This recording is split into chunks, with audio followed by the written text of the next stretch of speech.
Saptamatrika Stotram, learning level 3, which is nothing but recitation for practicing and memorizing. Harihi Om Shri Gurubhyo Namaha. Saptamatrika Stotram, Prarthana. Brahmani Kamalendu Saumya Vadana Maheshwari Leelaya Kaumari Ripudarpanashanakari Chakrayudha Vaishnavi Varahi Ghanaghora Ghargharamukhi Chaindri cha Vajrayudha Chamunda Gananatha Rudra Sahita Rakshantu no Mataraha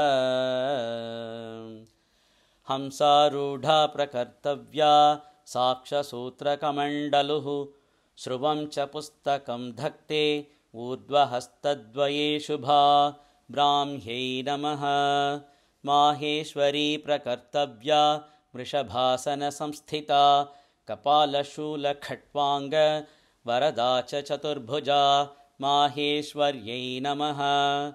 Kumararupa Kaumari Mayura Varavahana Raktravastradhara Tadvat Chula Shakti Gadadhara Kaumaryai Namaha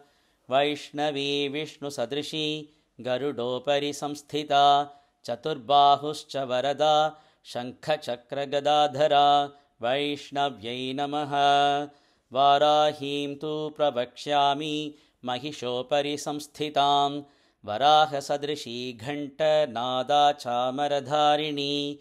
Gada Chakradhara Tadvad Danavendra Vighatini Lokanam cha Hitarthaya Sarva Vyadhi Vinashini Varahyai Namaha Indrani Twindra Sadrishi Vajrashula Gadadhara Gajasanagata Devi Lochanair Bahubhirvrata Indranyai Namaha Damshtra Lakshina Dehacha Gartaksha Bhimarupini Digbahuhu Kshama Kukshischa Musalam Chakramarganau Ankusham Bibhrati Khadgam Dakshineshvathavamatah Khetam Pasham Dhanurdandam Kutharam Cheti Bibhrati Chamunda Pretagarakta Vikritasyahi Bhushana Vibhujava Prakartavya Kritika Karyaranvita Chamundayai Namaha